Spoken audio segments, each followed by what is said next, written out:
Hi, it's Hope, and welcome to the reading vlog.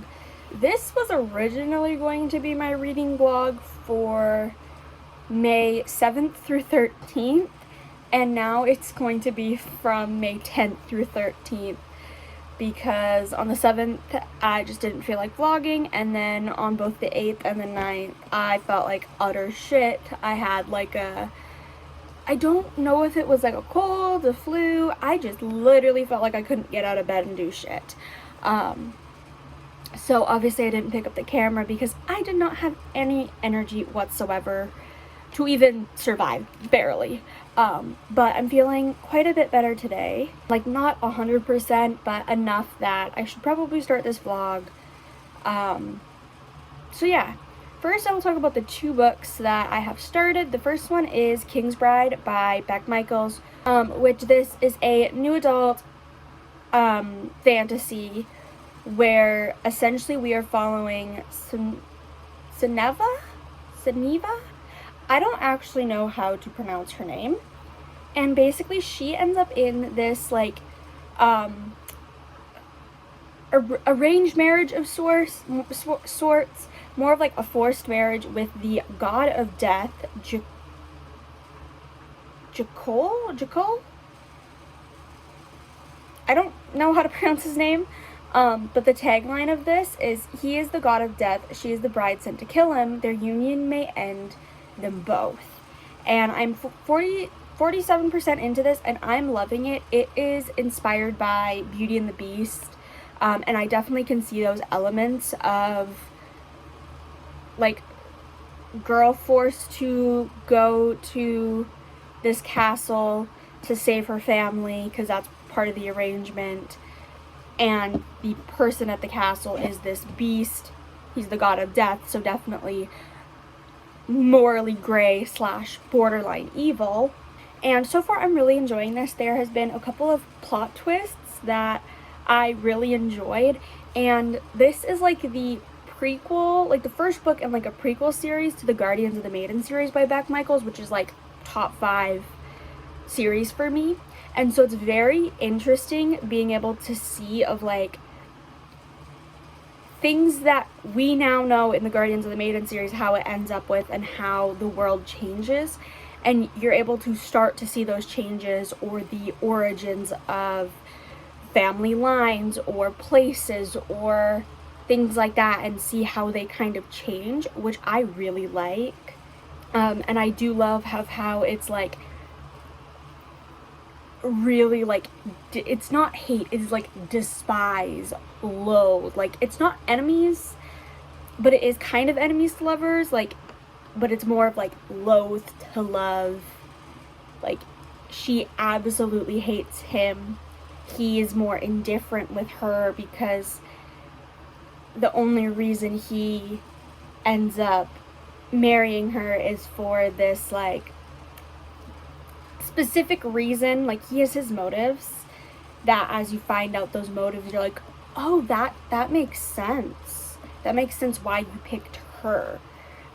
And so I'm really enjoying it. And then I also have I'm Glad My Mom Died by Jeanette McCurdy, and I am on page 158, and this is basically like a autobiography of Jeanette McCurdy's life, and I'm enjoying it so far. Like it's probably gonna end up being like a 4-star. Like I'm enjoying it. It is definitely interesting to kind of see the realistic side of a child actor's life.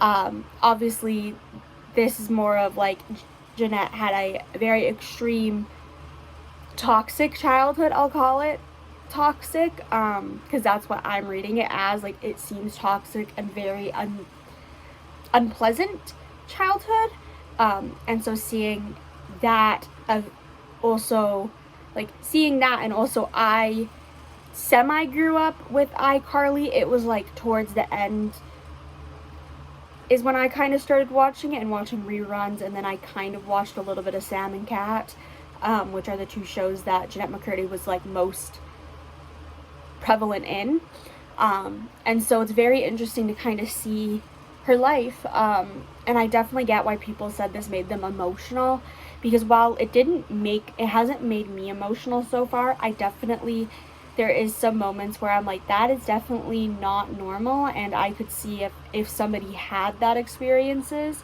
within their life, why they would be emotional. Or if they had a similar relationship with their mother or their father, or any sort of relationship with somebody that is similar to this, of being being emotional. But I am really enjoying it. So yeah, that's what I'm currently reading. I honestly might start other books today. I don't know. I'm just in I want to read, but I don't really know what I want to read mood. I also might try to finish I'm Glad My Mom Died, because I'm about 50% into it, and Scribd is saying I have an hour and 40 minutes left, I think. So yeah, I'm honestly not too sure. I'm really tired and I already want to take a nap, but I can't, because I just can't. Okay, so it is now after 9 o'clock, and since my last update, I have finished a book and started another book. So I finished I'm Glad My Mom Died, and I'm giving it 4 stars. I didn't cry once. Yes, there was some moments where I'm like, that is upsetting, but I think it is something to do with, without going into too much details because I don't want to sit here and cry, as somebody who has childhood trauma that I'm still trying to unpack, and there's probably some things from my childhood that I don't realize are trauma, that I feel like, yes, Jeanette had a very difficult life, and I can sympathize and acknowledge that, yes, her childhood was awful, and even growing into her like teens and like 20s, that her life sucked, to put it gently. And I did really enjoy reading about that, because it very much shows the darker side, I'll say like the darker side of Hollywood. Of, we don't know how many other actors and actresses have had similar experiences to this, whether it be in just the upbringing, or the pressure of acting, or pressure from agents, managers, creators, all of that, like creators of shows or movies. And so it does bring that to light. But as I said, as somebody that did experience childhood trauma, most of which was caused by my parents, which again I'm still dealing with, we're not going down that rabbit hole, I felt very much like oh, I can relate to that thing, but instead of it being this action or moment, it's something else. And as somebody that still does live in that traumatic environment, and honestly low-key slightly abusive environment, this kind of was just like it didn't affect me emotionally like I thought. Is it because emotionally every single day I struggle with my life? Maybe. But we're not going to dive down that rabbit hole, because I already feel myself getting emotional. Then I also started Pucking Ever After Volume 1 by Emily Rath. It's like a novella epilogue to be almost like a companion to Pucking Around by Emily Rath, which is a MMFM hockey romance series that I literally have not shut up about pretty much recently. And so it's basically, I think it's 5 or 6 chapters, where each chapter is just kind of various points in these characters' futures. But yeah, I don't really know how else to describe it. I read the first chapter, which was the first 10%, as this is only like 140 some pages. I could be wrong. But I'm so excited to be back with these characters, which is why I've been holding off so long. So this might be one where I might read like 1 chapter a day or something to kind of hold off, because I really want to keep on reading, but I don't want to leave these characters behind, even though I know that they will be side characters in this second book in this series, which comes out later this year. But I'm like, but they're not the main characters, and this is the main characters, and I just love these characters so much, and I now already want to fucking reread Pucking Around. I am broken somehow. But I'm going to go read more of King's Bride maybe more Pucking Ever After Volume 1. Who the fuck knows? Sure as hell not me. So it's 3:40 on Thursday, and I read up to 62%. That sounds right, but also wrong at the same time, of King's Bride, and we got to the spice. I'm very impressed. I'm very impressed about it, because this author has only written YA so far, and I was like, oh, they're writing new adult, how much different is it gonna be? Oh, it's gonna be different. I'm still really enjoying this. We are now at the point where the enemies are now starting to turn into lovers, and the plot is really starting to thicken, and I am really enjoying it. I'm hoping to finish it tomorrow. Maybe seems like the realistic approach to picking a time to finish it, because I feel like I'll be able to get to like 80% tonight, and then tomorrow I'll be able to finish it. Like that sounds like a fairly easy thing. So yeah, that's pretty much all I've done. I haven't really done much today, besides I did a part of a school assignment. I had a meeting with my guidance counselor, which ended in tears. Good tears, bad tears, I haven't decided. Tears. So I'm just kind of taking the rest of the day to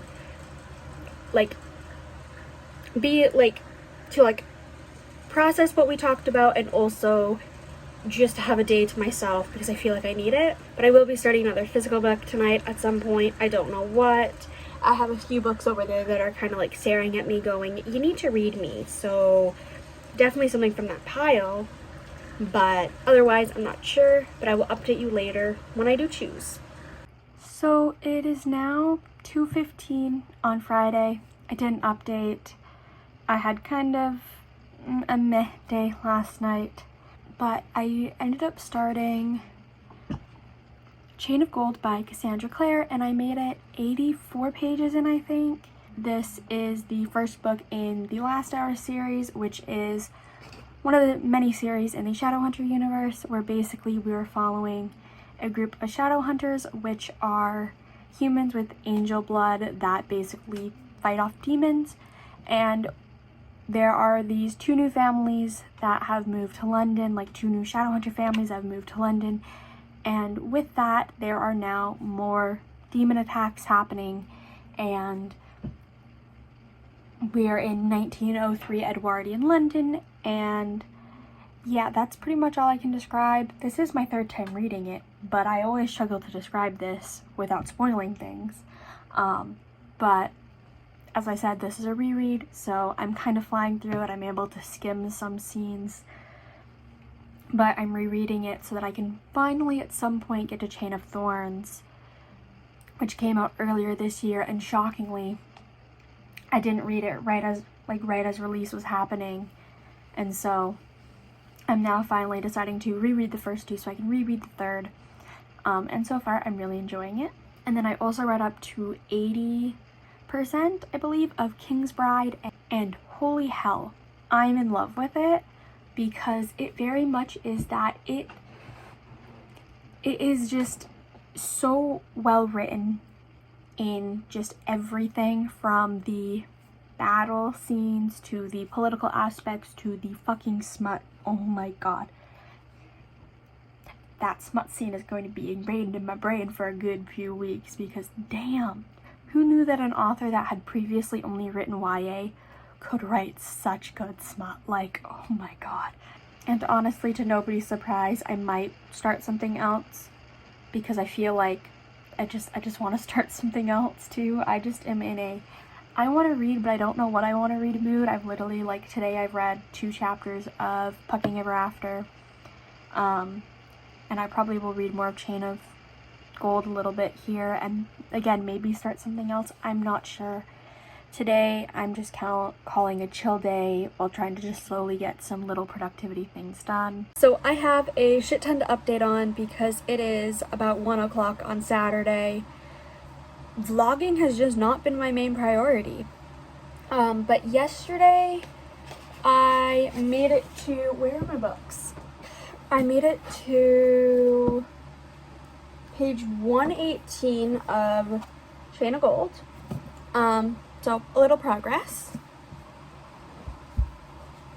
I started Every Heart a Doorway by Shauna McGuire, which is a portal fantasy-ish, where basically in this world there are these doorways that open for children, and the children go into these worlds, and sometimes they end up having to come back to our world, and when they do, sometimes they don't adjust well, so they end up having to go to Eleanor West's Home for Wayward Children, which is kind of almost like a school for rehabilitation of these children. And we are following Nancy, who ends up coming out of her world and struggling. She goes to the school, and then there's a murder that takes place. And it's just a really small novella. I am 91 pages in, so over halfway. I'll be finishing it today. Obviously, there's literally like not even 80 pages left, I think. So yeah, this was just kind of like a nice quick read so far, and I'll be finishing it sometime today. And then I finished King's Bride by Beck Michaels. I'm giving it 4.5 because I really enjoyed the story. The characters were really compelling, and the plot was overall well done, and the book was well written, but the only reason it's not 5 stars is the ending. Like the last 15% of the book felt slightly disjointed, and I just didn't love it. Like, I enjoyed it, and it was good, but it felt very rushed, and almost like the author wanted to get so much done but couldn't 100% figure out how to do it. So it did just kind of feel a little disjointed, and at times slightly unnatural, but I do understand why the author did it the way that she did, and did still enjoy it. It's just my enjoyment went down the tiniest bit. Once I got to that part, I was like, oh my god, I love this, and then I'm like, okay, this feels just a little bit off, but I still like the characters in the world and the writing. So it just gets knocked off 0.5 stars for that, because it is something that I can brush over, and when I'm thinking about the book as a whole, I don't focus on the ending. I focus on everything, and everything kind of rounds out to being a 4.5. And then I also finished Pucking Ever After Volume 1 by Emily Rath. I did a lot of finishing books last night, apparently. And I'm giving this 5 stars. I love these characters so much. It is, as I mentioned before, literally just short chapters. The chapters are probably roughly 20 pages of just bits and pieces of these characters' lives. I think it goes up to 4 years after Pucking Around ends, and so you see just various points in time, which I really enjoyed, and they're just cute, and I love these characters so much. I would do anything to see these characters more, and I'm so excited for the sequel to Pucking Around coming out, because obviously the characters in this will be in that, and I'm really excited. I just love the characters that Emily Rath has created, and you could give me the most basic chapter about them and I will eat that shit up. So 5 stars. I love it so much. I want to just reread stuff with them. Ugh. I am obsessed. I am still mad that yesterday I couldn't buy the exclusive edition because I slept in and it was sold out by the time I woke up an hour later. I will get myself the special edition at some point, and the regular edition, and all the merch. I love it so much. But today I'm going to be doing a shit ton of reading. I've decided that. I'm gonna finish Every Heart a Doorway, I know that. Hopefully make progress on Chain of Gold, and then start something, or I have an ebook that I technically haven't read in 2 weeks that I probably should continue, so maybe I'll read that. Or when in doubt, I'll just figure something out. I know that later today, Clint and I are doing tea and tarot for Witchathon as at a little event type thing, which I'm really excited for because, well, tarot is super fun, and I have some questions to ask the cards, honestly. So yeah, I'll probably update before that though, because that happens at 6 my time, so that's about 5 hours, so I'll get a shit ton of reading done, fingers crossed, before then. So since the last update, I've only finished Every Heart a Doorway, and I'm giving it 4.5. I forgot how much I loved this, more specifically how much I love the characters and how different they are from each other, but they're all friends, or they become friends. Like, I also love how, in general, even though these are so short, it manages to have such an impact because of all of these characters are different from each other in some way, shape, or form, like every single human is. But it just goes on to that different level of, obviously, because all these kids go into these worlds, which are, the worlds aren't customized to the child, but the child goes into these worlds because, I'll say, like, the universe thinks that those worlds are what is best for them. So it's personalized to the person, and it allows them to be who they want to be and express themselves the way that they want to be and learn about themselves in these worlds. And you see that very much prevalent through this book, and not only the way that the characters' personalities are, but just in their expression of themselves. Of, we have like Nancy, who went to this like kind of like underworld type thing, of like Land of the Dead type place, and like, so for example, she comes back into her world and she doesn't like wearing color because she never wore color while she was in that world. Or on a more extreme sense, we have Cade, who I love him so much, who went into his like world and ultimately got kicked out after realizing that he wasn't the little girl that went into the world. So it's those big, it's like the little things and the big things that just kind of combine together to make a beautiful story that is beyond just what it seems. It has all of those deeper conversations of like identity and expression, and the understanding others and their different situations, and the judgment that happens, because obviously some of these kids are judged by other kids because of the world that they went to, or the way that they act, or the way that they appear. But ultimately, kind of the moral of the story is like, be yourself.